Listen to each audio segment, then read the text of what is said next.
बिस्मिल्लाहिर्रहमानिर्रहीम अल्लाहुम्मा सल्लि अला सय्यिदिना व मौलाना मुहम्मद व अला आलिहि व सहबिहि बारिक वसल्लम।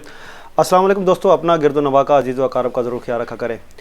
अभी थोड़ी देर पहले फैसल वावड़ा की एक प्रेस कॉन्फ्रेंस होती है। प्रेस कॉन्फ्रेंस पूरी मीडिया पे दिखाई जाती है, इवन के पीटीवी पे भी दिखाई जाती है, और समझ नहीं आ रही कि ये अप्रैल से लेकर अब तक ये पहले पीटीआई के रहनुमा है जिनकी पूरी प्रेस कॉन्फ्रेंस जो है वो तमाम टीवी चैनल्स दिखाते हैं और पूरे मीडिया पे दिखाई जाती है। और पीटीवी जैसे आप सबको पता है कि ग्रास रूट लेवल पर और उन इलाकों में भी दिखाता है जहाँ पे केबल के ज़राए नहीं होते और जो लोग ये डिश और दूसरे ज़राए जो है वो अफोर्ड नहीं कर पाते। अब इस चीज़ के क्या गराज़ मकासद हैं ये थोड़ी देर बाद या चंद दिनों बाद आप सबके सामने आ जाएंगे। फैसल वावड़ा ने बहुत सारी बातें ऐसी की हैं जो अबहाम हैं और जिसमें बहुत सारी चीज़ें ऐसी हैं जो लोगों में तज़ब्ज़ुब का शिकार पैदा कर सकती हैं। आप देखें कि फैसल वावड़ा साहब कहते हैं कि अरशद शरीफ साहब का जो मर्डर है वो उनके साथ राब्ते में थे। वो कहते हैं कि मेरा फ़ोन आपके लिए हाजिर है, आप इसमें से रिकॉर्ड देख लें और मैं एक एक चीज़ जो है वो आप सबको दिखाऊँगा कि वो उनके साथ होता क्या है। अब सवाल ये पैदा होता है कि कल का जो लॉन्ग मार्च शुरू होता है, लॉन्ग मार्च के हवाले से वो कहते हैं कि ये लॉन्ग मार्च जो है ये खूनी लॉन्ग मार्च होगा, कौन कातिल है, कौन लोगों की लाशें गिराना चाहता है, और सबसे बड़ी बात वो ये कर रहे हैं कि जो इम्पोर्टेड लोग हैं उनकी जो है लाशें गिराई जाएंगी। और वो समझ से बालातर है कुछ चीज़ें उनकी जो ये कहना चाह रहे हैं कि लॉन्ग मार्च के लिए लोग निकलें या ना निकलें। तो कहीं ऐसा तो नहीं है कि ये जावेद हाशमी 2 की सीरीज़ कहीं चल रही हो और मैं कुछ गलत समझाऊँ। नाजरीन जो हैं वो बेहतर जानते हैं कि इसमें बारे में क्या हो गया और वो लोग अपनी असेसमेंट ज़रूर कर सकते हैं। और फवाद चौधरी साहब जो हैं वो बड़ा ज़बरदस्त इसके ऊपर रद्द-ए-अमल देते हैं। वो कहते हैं कि हमें तो समझ नहीं आ रही कि फैसल वावड़ा साहब ने कहा क्या है और वो कहना क्या चाह रहे थे। अब फैसल वावड़ा साहब की प्रेस कॉन्फ्रेंस जो है वो 9 बजे शुरू होती है और पूरा 1 घंटा बिला ताअत्तुल जो है वो चलाई जाती है।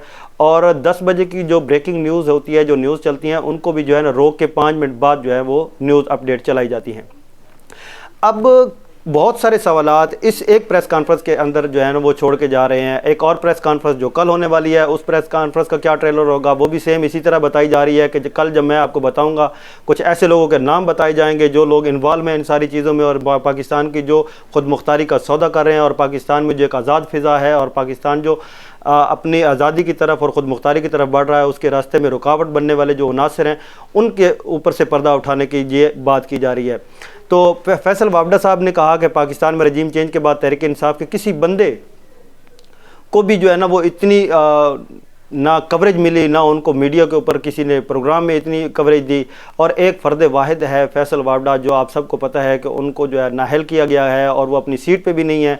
और उसके बावजूद आज की प्रेस कॉन्फ्रेंस उनकी पूरी 1 घंटे की प्रेस कॉन्फ्रेंस है जिसमें बहुत सारे सवालात और बहुत सारी जो है अफ़हाम व तफ़हीम की चीज़ें छोड़ के गए हैं, वो तज़ब्ज़ुब छोड़ के गए हैं, वो लॉन्ग मार्च के ऊपर सवालिया निशान छोड़ के गए हैं। और वो ये कह रहे हैं कि खूनी इनकलाब होगा और खून का जो लॉन्ग मार्च होगा, बहुत सारे लोगों की जो है लाशें गिरेंगी, वो लाशें कौन गिराएगा और कहाँ कहाँ गिरी जाएगी। और ये क्या था कि या लोग लॉन्ग मार्च के लिए निकलें और ये सारी चीज़ें अपने जहन में रख के निकलें, या लॉन्ग मार्च के लिए कोई भी ना निकले, कुछ समझ नहीं आ रही थी कि वो कहना क्या चाह रहे हैं।